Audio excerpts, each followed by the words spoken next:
E a nossa reflexão de hoje fala a respeito de consagração, né? De aquilo que Deus nos requer, e Deus não nos chama a fazer nada que Ele mesmo não nos deu como modelo, como exemplo para a nossa vida. E hoje, eu estava pensando, né? Quem aqui já foi roubado? Né? Alguém foi assaltado? Alguém já perdeu, roubaram seu carro? Alguém que já teve o carro roubado? Né? Espero que não tenha sido aqui na porta, né? Alguém já teve pequenos objetos, aquelas coisas assim, falou, minha caneta estava aqui, alguém pegou em cima da minha mesa, né? Às vezes uma joia. Então, eu me lembro de duas situações que eu fui roubado. A primeira, nós tínhamos um restaurante, o Castelo era ali na Praça do Rosário. A gente tinha um restaurante ali e havia sempre uma turma dos moradores de rua que morava ali em torno, a gente conhecia todos eles. E eu tinha um carro e tinha uma jaqueta que eu gostava dela demais. Acho que essa jaqueta está com meu irmão hoje em dia.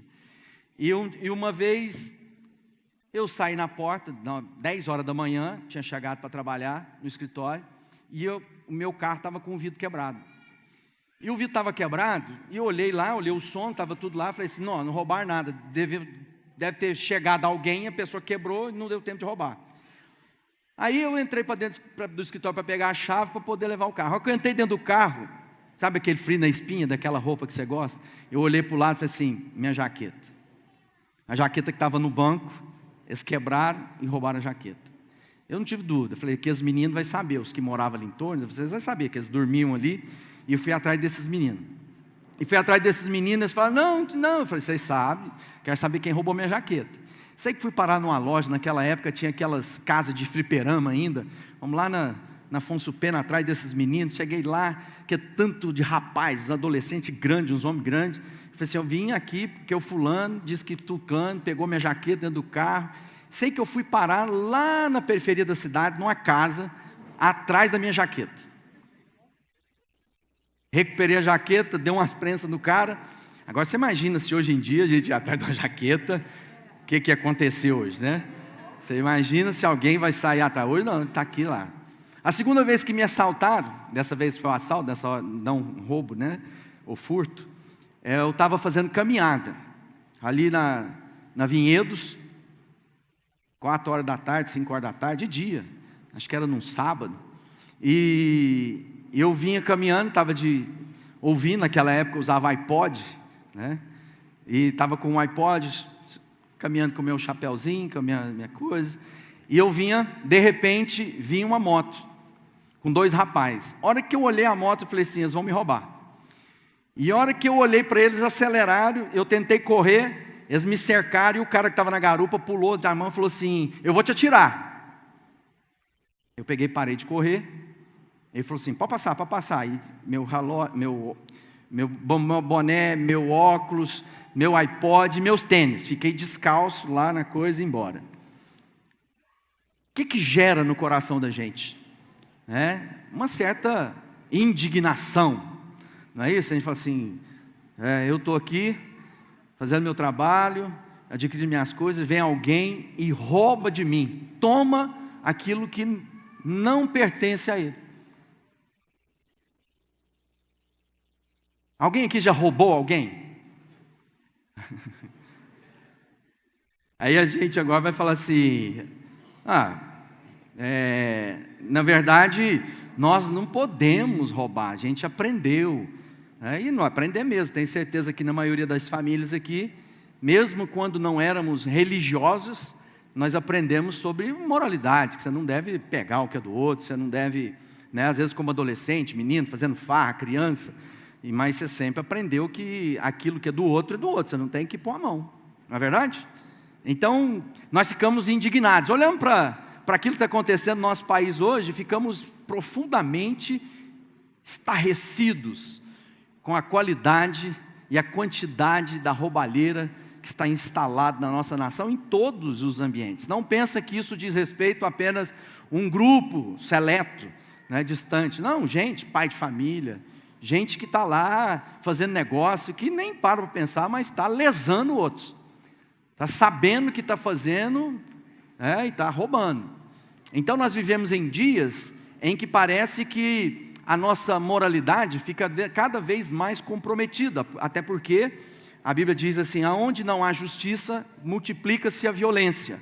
Como nós temos um grande problema com a justiça nesse país, ou seja, o judiciário, o grande problema não está na legislação, viu, irmãos? O problema não está no executivo, o problema nosso está no judiciário. Porque quando as leis, mas tem muita lei, tem, mas elas não são aplicadas. Então não adianta. Então quando a gente olha para tudo isso e pensamos, poxa, para onde nós estamos indo? Nós estamos vivendo uma decadência moral profunda. A igreja nunca cresceu tanto no Brasil, há um despertamento espiritual que desde a década de 90, final da década de 80, no Brasil é vertiginosa. As pessoas estão se tornando cada vez mais cristãs evangélicas nesse país. E ao mesmo tempo que nós estamos vivendo um crescimento profundo da igreja, nós temos visto também uma decadência moral profunda. Talvez seja uma coisa que cresce e revela as outras, porque a Bíblia diz que não há nada oculto, que não há de ser revelado. E que a disciplina de Deus começaria com a sua própria casa. Então quando a gente está olhando isso lá, nos poderes, nós não entendemos muitas vezes que vai começar na nossa casa, na nossa família. Deus vai trazer luz e aquelas coisas ocultas vão ser reveladas na minha vida e na sua vida.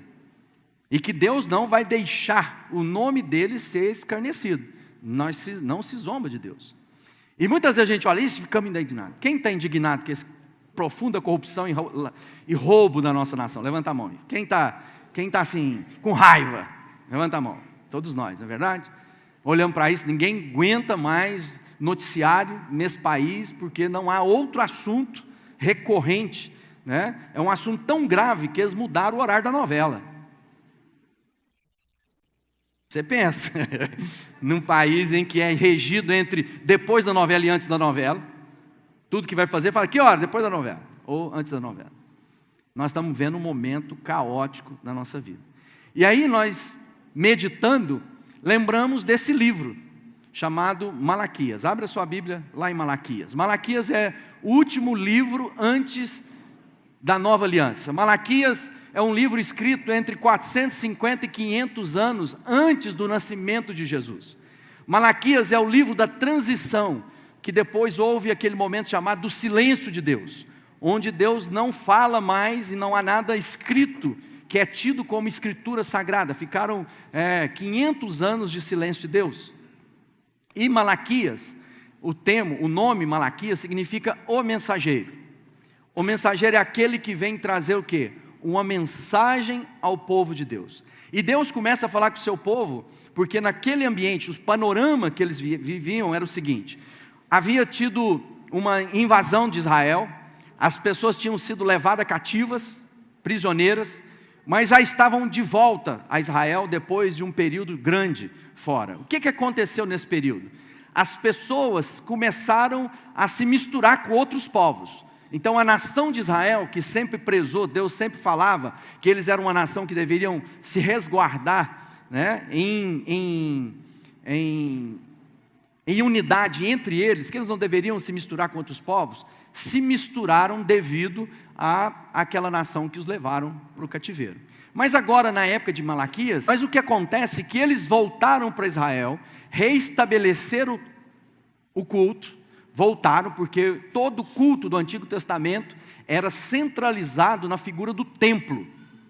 O templo onde tinha o quê? O sacrifício, aonde eram trazidas ofertas e Deus oficiava a sua presença naquele lugar. Havia sido restaurado o culto, as pessoas estavam voltando, os sacerdotes estavam de volta, traziam as suas ofertas, traziam a sua adoração a Deus. Mas Deus começa a dizer em Malaquias que a situação que aparentemente estava boa, não estava boa. Talvez a gente está vivendo um momento no Brasil em que aparentemente está tudo crescendo, as coisas estão indo bem, nós estamos vendo a nossa família se converter, estamos vendo as pessoas se entregarem para Deus, mas Deus falando a Malaquias, no tempo de Malaquias, Ele diz, olha, não está bom. Por que não está bom? Porque Ele começa a dizer a respeito do tipo de relação que o povo estava tendo com Deus. E qual era essa relação? Era uma relação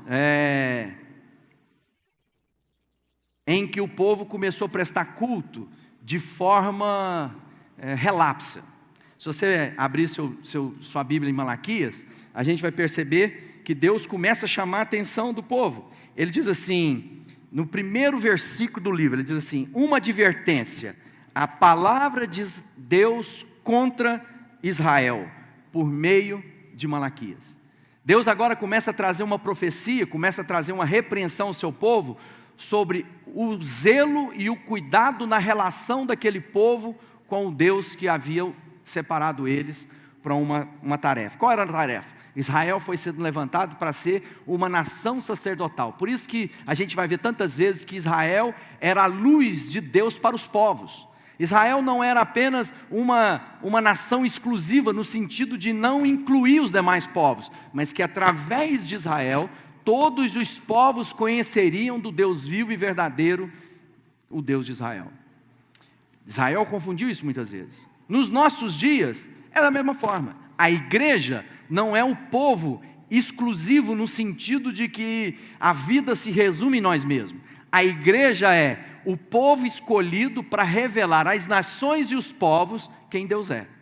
Ou seja, através da nossa vida, todas essas mazelas, essas situações e circunstâncias que vemos em nossa nação e em outras nações, nós devemos ser a vivência profética para que essas pessoas conheçam a vida que há em Deus.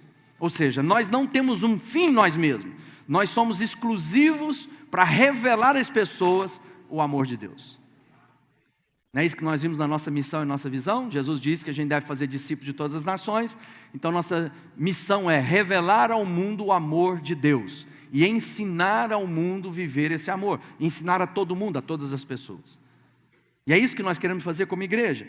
E Deus vai falando a respeito disso com Malaquias, e através de Malaquias, eles começam a dizer: olha, o problema é que vocês estão vivendo um momento em que a qualidade do culto que vocês estão prestando a mim, a vida que vocês estão vivendo, não representa a santidade e a integridade que eu tenho para viver para vocês. Por isso que é uma palavra contra, é uma palavra de exortação, uma palavra de ensino profunda e gravíssima, onde vai ele fazer. Então nós ficamos pensando, bom, qual é a última pessoa que você imagina que poderia ser roubado? A gente fica indignado, eu já fui roubado, já fui assaltado. E a gente pensa, você já parou para pensar que é possível roubar algo de Deus? Um Deus que é todo poderoso, um Deus que é todo criador, um Deus que é todo completo em si mesmo, nós apenas como criaturas. Você já parou para pensar que era possível roubar de Deus? A gente nunca pensou sobre isso. Aliás, a gente não gosta de pensar sobre isso. Mas a exortação em Malaquias começa na restauração da qualidade da oferta que nós devemos entregar a Deus. E agora nós vamos falar das nossas finanças. Porque às vezes a gente imagina que a vida com Deus ela tem a ver com as coisas espirituais. Mas a palavra de Deus diz que as materiais revelam as espirituais. Ou seja, a qualidade da minha vida natural, ou a minha vida material, revela a qualidade da minha vida espiritual. E que a minha vida espiritual está intimamente ligada à qualidade de culto que eu presto a Deus. E culto a Deus não é apenas se eu canto bem afinado, ou se eu chego no horário e vou embora do culto. Para começar, nós deveríamos chegar todos 5 minutos antes de começar o culto, porque é um culto solene, é uma convocação de Deus. O culto não começa a partir das 10 horas, o culto começa às 10 horas. Se você tivesse uma audiência com um governador, hoje em dia não está dando muito ibope para falar com o governador, mas assim, se você tivesse uma autoridade que marcasse um horário que você chegaria meia hora atrasado, 15 minutos atrasado. Se você tivesse uma entrevista para trabalho, se você tivesse na sua segunda entrevista de trabalho, você chegaria lá naquela empresa atrasado? E por que muitas vezes, na nossa relação com Deus, nós entendemos que Deus entende? A gente chega para Deus, Deus sabe, Deus é de boa, Deus é amigão, entende meu atraso, afinal de contas, dormi tarde ontem, fiquei assistindo Fórmula 1 a madrugada inteira. Você acha que Deus se importa? Aí a gente senta aqui no culto,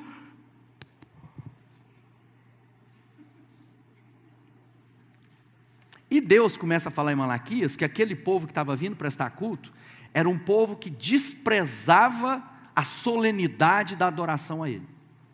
De que aquele povo não lidava com isso de maneira íntegra, ou seja, inteira.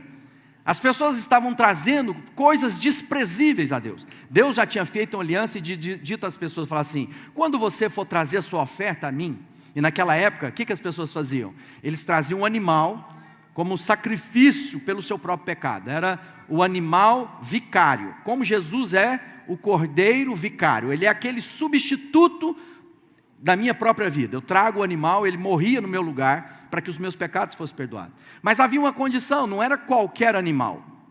O animal precisava ser sem mancha, ele não podia ter nenhum tipo de doença, ele não podia ser cego, ele não podia ser manco. Era um animal criado na minha família e que era separado para entregar a Deus na hora do culto. Quantas vezes, e agora em Malaquias, e isso nos tempos de Malaquias, Deus falando para eles, fala assim, vocês sabem o que vocês estão trazendo? Vocês estão trazendo o que é desprezível na minha presença. Vocês estão entregando o que vocês desprezam. Vocês estão vindo para me adorar e estão dizendo que o culto é chato. Você começa a ler o livro de Malaquias, depois você para ler o livro inteiro, que ele é bem pequenininho, tem poucos capítulos. Uma sentada você lê ele inteiro, 15 minutos você lê o livro. Você vai começar a perceber que Deus começa a chamar a atenção que tipo de adorador eu sou. Porque a palavra de Deus diz que Deus busca entre os homens o quê? Adoradores. Homens que o adorem, mulheres que o adoram em espírito e em verdade. Ele está dizendo que é uma adoração espiritual. E todas as vezes que a gente se reúne como assembleia solene, nós estamos aqui reunidos com um único objetivo: adorar o Deus da criação. Nós não estamos aqui apenas para curtir, ter um momento gostoso, ter uma música legal, ver um teatro descolado. Nós estamos aqui para adorar o Deus único e verdadeiro. O único sentido de tudo aquilo que nós fazemos é para que Cristo Jesus seja conhecido, que a sua palavra possa encontrar lugar na minha vida e na sua vida, e que a nossa caminhada seja uma caminhada de integridade, dignidade, transformada segundo o modelo daquilo que Deus tem para nós. E Deus diz, pois é muito ruim ser roubado, né? Mas vocês estão me roubando. Deus falar isso para o povo estava voltando. Qual era a situação? Lá em Malaquias no capítulo 3, mantenha a sua Bíblia aberta que a gente vai andar bastante por ela. As pessoas roubavam a Deus naquela época. Olha que coisa mais impensável, Malaquias está dizendo, vocês estão me roubando. E Malaquias 3 diz, desde os dias dos vossos pais, vos desviastes dos meus estatutos, e não guardastes. Tornai-vos para mim, voltem para mim, e eu voltarei para vocês, diz o Senhor dos Exércitos. Mas vocês dizem, em que havemos de retornar ao Senhor? Roubará o homem a Deus? Todavia, vós me roubais, e dizeis, em que te roubamos? Nos dízimos e nas ofertas. E aí presta atenção no verso 9. Com maldição sois amaldiçoados, porque a mim roubais, vós toda a nação. Então quer dizer que agora Deus está dizendo que há a necessidade legal, isso é legalismo. Não, Deus está dizendo, eu tenho uma aliança com vocês. Nós temos um combinado. Eu ensinei que faria de vocês uma nação diferente entre todas as nações. Eu prometi bênçãos e cumpri promessas para a vida de vocês, em que eu cumpri a minha parte, o meu voto de trazer a vocês do meu espírito. Eu os separei pelo novo nome, eu dei a vocês muitas coisas, e agora o que eu requereria de vocês é que vocês encontrem um sinal em que vocês respondam à aliança que eu faço de maneira íntegra. E Deus começa a falar, e naqueles tempos de Malaquias o povo estava lá ocupado com muitas coisas. Talvez fossem dias difíceis. Eles vinham reconstruindo a nação, vinham voltado do exílio, se misturaram. E todas as vezes que a gente vai se misturando, sabe o que vai acontecendo? Nós vamos frouxando a nossa moralidade. Todas as vezes que a gente começa a ficar muito envolvido com outras coisas que não aquelas que é Deus na nossa vida, nós começamos a encontrar lugar e equacionar essas coisas para serem praticadas também na nossa vida. Afinal de contas, Deus sabe. Deus sabe que eu estou investindo no estudo dos meus filhos, é muito caro. Deus sabe que agora, nesse momento, eu estou reformando a minha casa. Deus sabe que eu bati o carro, estou com problema de saúde. Deus entende. Afinal de contas, Deus é meu parceiro, Ele não leva em consideração a isso. Com Deus está tudo bem, Ele não vai levar em consideração a minha frouxidão no meu pacto com Ele. Será que nós fizéssemos isso com a nossa esposa, com o nosso marido? Se nós começarmos a dizer, não, você entende, o que vai acontecer? Aquele casamento vai acabar. Por quê? Porque uma vez que eu fiz um pacto, uma aliança, cabe a mim o quê? Cumprir aquilo pelo qual eu empenhei uma palavra. E Deus está chamando nos tempos de Malaquias aquele povo. Ele está dizendo, olha, vocês começaram a se ocupar com outras coisas. Deus sempre disse, se você for estudar a Escritura Sagrada, eu não sei se você sabe, a Bíblia fala mais de dinheiro do que fala de fé. A Bíblia fala mais de dinheiro do que qualquer outro assunto na Escritura Sagrada. Se a Bíblia está falando tanto sobre dinheiro, significa que dinheiro pode se tornar um problema para nós. Dinheiro em si é neutro, mas todas as vezes que o dinheiro se torna senhor na minha vida, eu estou em problemas. Aliás, Deus nem leva em muita consideração essa coisa. Ontem a gente estava fazendo o casamento do Rodolfo e da Denise, fazendo a celebração deles, e lá em 1 Coríntios 8,6 diz assim, para nós todavia há um só Deus e um só Pai, um só Senhor, Jesus Cristo. Mesmo, Paulo escrevendo no verso 5, fala assim, mesmo que outros digam que são deuses, encontramos hoje muitos deuses, vivíamos muitas vezes adorando outros deuses, e esses deuses de pau, de pedra, esses deuses que precisam ser carregados nas costas, esses deuses que vai na nossa carteira de trabalho, ou vai na nossa carteira de dinheiro, esses deuses dizem que nós rompemos com eles, porque nós olhamos lá e falamos assim, está aqui, Deus diz que eu não devo fazer isso. Mas Jesus diz que há um tipo de Deus que se equivale à nossa adoração ao Deus único e verdadeiro. Ele diz assim, você não pode servir a Deus e servir ao dinheiro. E é o Deus Mamon, que é o Deus das riquezas e o Deus do dinheiro. Quando a gente entende então que Malaquias está trazendo o povo para uma integridade de relação com Deus, é porque Malaquias estava dizendo, vocês estão se misturando com outras ideias que não são as ideias que eu, Deus, Jeová, tenho para a vida de vocês. E Malaquias então começa a exortar o povo dizendo, olha, não importa qual é a situação, porque eu ensinei a vocês a administrar bem o seu dinheiro. Muito daquilo que é a nossa crise não é por falta de dinheiro, é como manejamos o dinheiro. Tem muita gente em débito porque fizeram um padrão de vida que não podem viver, porque seus ganhos não são iguais ao estilo de vida que eles querem levar. Estão sempre em débitos. Estão sempre gastando mais, sempre pensando que precisa de mais. E a Bíblia diz, se você não for fiel com a porção que eu coloquei na sua mão, eu não vou colocar uma porção maior. E a Bíblia diz que quando a gente administra os bens e não somos capazes de fazer com aquilo sobrar, ele diz que até o que não tem será tirado. Ou seja, Deus está dizendo, a sua forma de manejar suas finanças revela o tipo de crente você é.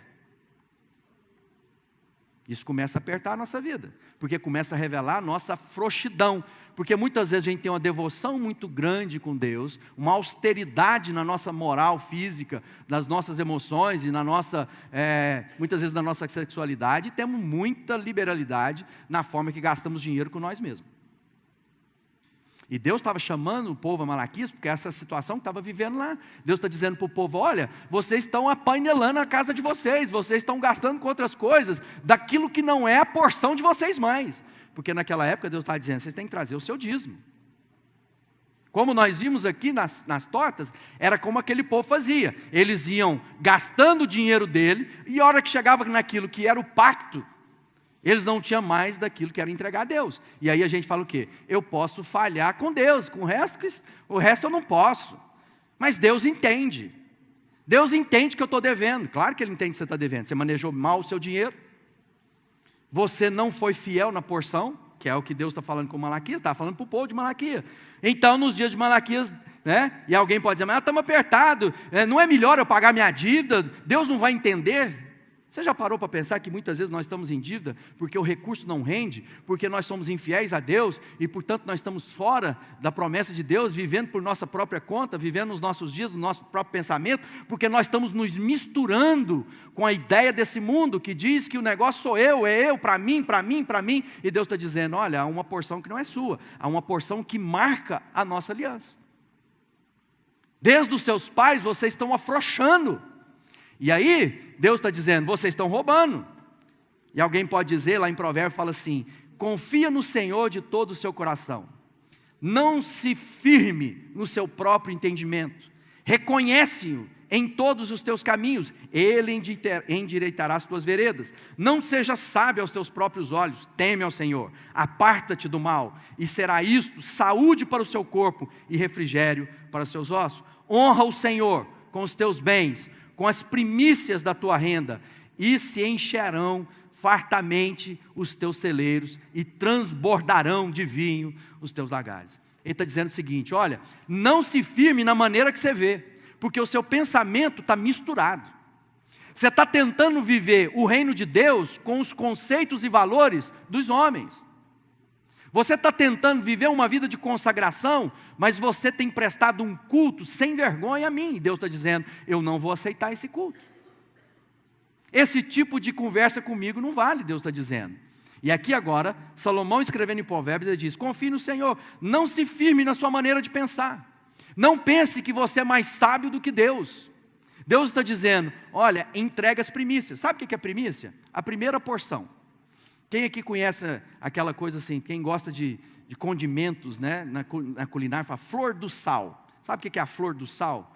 Que quando você vê lá aquelas receitas bem elaboradas, a flor do sal é a primeira porção do sal. Quando é feito o processo de evaporação da água, eles colhem só aquela primeira porção, que segundo é a primeira porção melhor. E Deus diz, você vai me entregar os dízimos, mas não apenas os dízimos, você vai trazer a primícia. O que significa a primícia? A primeira porção. Na época do povo lá, e a gente pôs um quadro aqui para ilustrar melhor, na época do povo, boa parte do que Deus está ensinando, ele fala do quê? Você tem uma criação de ovelhas, então você vai, as ovelhinhas pariram 10 ovelhinhas, então é o seguinte, uma das 10 é para ser entregue a Deus. Então se eu tenho uma plantação de milho, colhei 10 sacas de milho, Deus está dizendo, você vai pegar a 10ª parte, mas não apenas a 10ª parte, mas a primeira 10ª parte, e vai separar para mim. Nos dias de hoje, a gente não entende muito isso, porque a gente não tem saco de milho, a não ser aqueles que ainda trabalham no agronegócio, então a gente gera moeda. Então Deus está dizendo, a primeira porção, né, normalmente quando aqueles são descontados em folha, a porção do governo, mas a primeira porção que você vai gastar, você vai trazer a 10ª parte e depositar no meu altar. Todas as vezes que eu estou apaixonado por Deus, que eu estou empenhado com Deus, que eu quero as coisas de Deus, eu não tenho dificuldade de entregar isso, porque afinal de contas, eu amo Jesus, estou vendo o que Ele está fazendo na minha vida, recurso, dinheiro Deus dá, Deus multiplica, então eu vou lá e entrego. Mas no caso do povo de Malaquias, o povo vinha afrouxando a sua relação com Deus. Aquelas pessoas que começaram a vir no culto de 15 em 15 dias, aquelas pessoas que começaram a nunca ter tempo porque estão sempre viajando, aquelas pessoas que estão sempre compromissadas com os seus recursos e não veem mais sentido algum de separar uma porção na sua vida para dizer, eu tenho uma aliança com Deus. A minha vida está consagrada a Deus. Sabe por quê? Porque se eu não colocar o dinheiro no lugar certo da minha vida, o dinheiro vai se tornar senhor da minha vida. Isso vai ficar para outra ocasião, mas depois eu vou explicar um pouquinho mais sobre muitas vezes como nós estamos sendo corrompidos sem perceber. Porque nós não paramos para meditar, porque nós não queremos meditar sobre isso, porque dinheiro se torna senhor da nossa vida. Então quando Deus está falando lá, ele fala assim, olha, confia, para de querer me roubar, vocês estão tirando daquilo que não é de vocês. Aí a gente pensa assim, poxa, Deus é pai. Quem aqui crê que Deus é pai? Eu vim e a gente vem de uma família que a gente vem de empresa familiar. E depois essa empresa se transformou e eu e meus irmãos começamos uma outra empresa, mas que vem com uma herança. Vieram os créditos e os débitos juntos. Deus começa a falar para o povo, olha, lá em Malaquias, vocês são meus filhos. Agora imagina, numa relação de filhos, você constrói sua empresa, E aí você chama os seus filhos e fala assim, agora vocês estão na época, vamos fazer o seguinte, tem pós-trabalho, vamos prosperar junto, todo mundo vem trabalhar conosco, cada um aqui vai firmar num ponto, nós vamos empreender porque é importante, essa empresa vai prosperar, temos planos e projetos, e os meninos vêm, as meninas vêm, engajam no trabalho, os filhos, de repente, aquela empresa próspera, aquela empresa que tinha objetivo, tinha uma missão, como vocês viram, deixa a missão aqui atrás para mim, coloca aqui. Tinha missão, tinha visão. Aquela empresa agora começa a enfrentar problemas financeiros.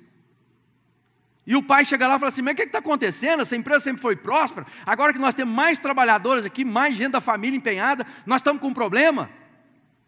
E Deus fala assim, pois é dessa forma que vocês estão fazendo comigo, vocês são os meus filhos, eu reparti com vocês uma missão, eu reparti com vocês a minha vida, eu dei para vocês um objetivo para vocês viverem, e pelo caminho, ao invés de vocês fazerem com que essa missão seja alcançada, vocês estão tirando dinheiro dessa empresa em favor próprio.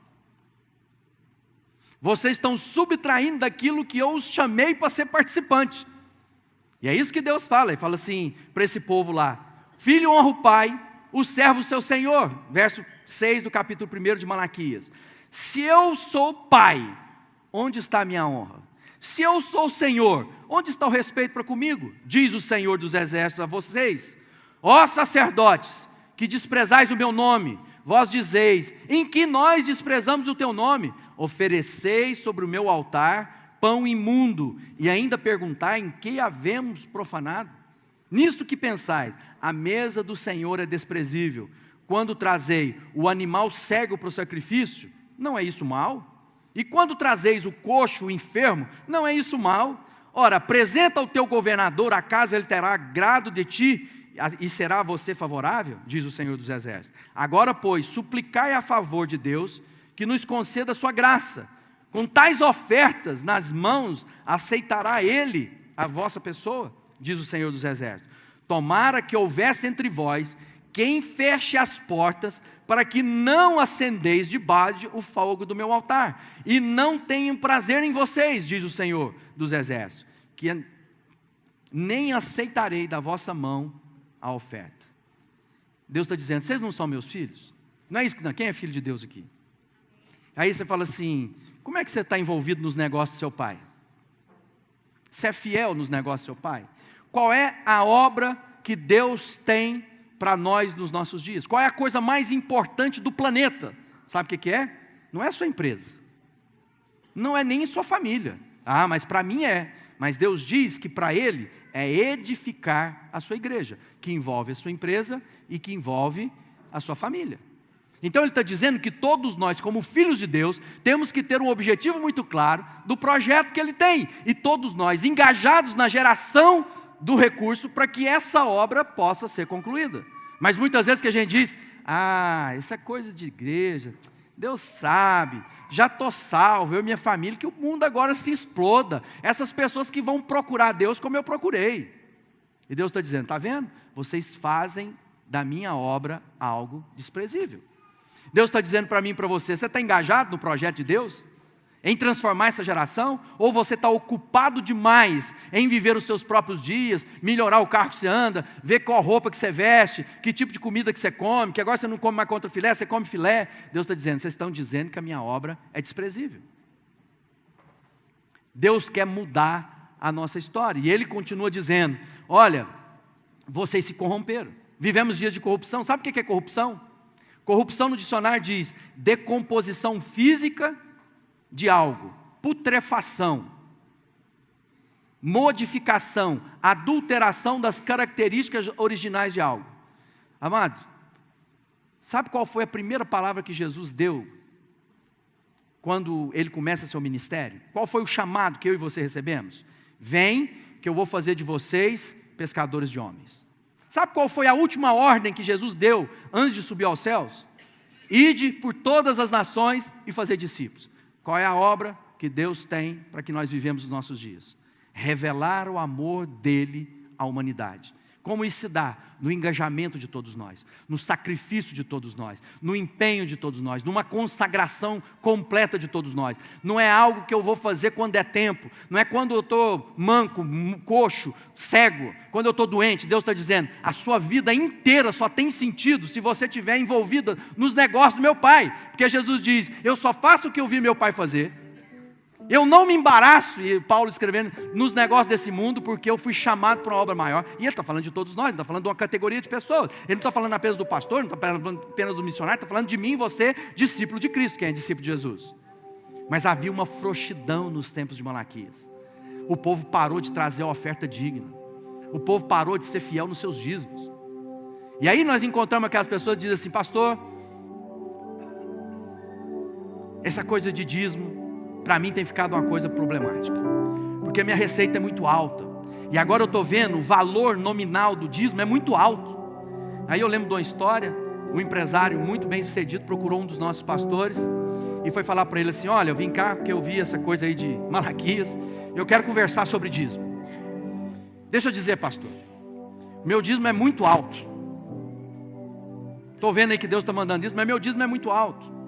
E se eu entregar meu dízimo aqui nessa igreja, era uma congregação pequena, ele falava assim, eu vou corromper o pastor, porque o pastor vai pôr a mão em tanto dinheiro, como se o pastor pusesse a mão no dinheiro da igreja, que vai corromper ele. O pastor ouviu aquele empresário, e virou para ele e falou assim, perfeitamente, irmão, senta aqui, vamos orar. Oh, obrigado, pastor, nós vamos orar, para que nem eu caia em pecado, e nem o irmão fique em pecado. Então, para que o irmão não fique em pecado, roubando a Deus, vamos fazer o seguinte, eu vou orar, e Deus vai tornar o seu dízimo de um tamanho, que você possa entregar sem que eu me corrompa.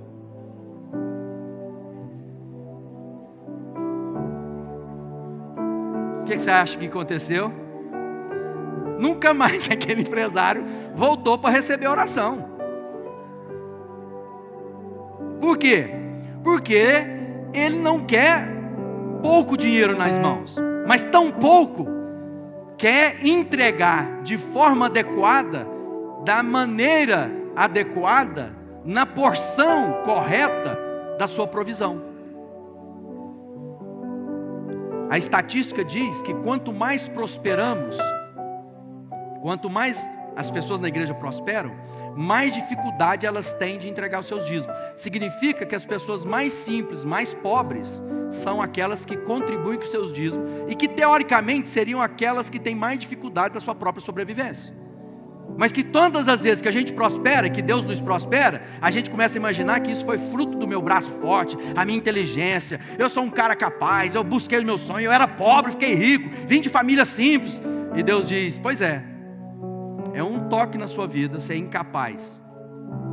Você trabalha com as mãos, imagina sua mão mirrar. Você trabalha com a sua mente, se de repente sua mente devagar. Deus está dizendo, eu que te guardo. Não coloque sua confiança onde não pode ter confiança. Hoje Deus chama o povo de Malaquias e diz, oferecei sobre no meu altar mais nada corrompido. Vocês estão profanando, vocês estão dizendo que é imundo, mas que vocês possam agora dizer, olha, eu quero entregar minha vida para Deus, e eu quero que agora a minha vida seja expressão completa para isso. Quem está entendendo isso? Eu não quero viver dias de Malaquias na minha vida.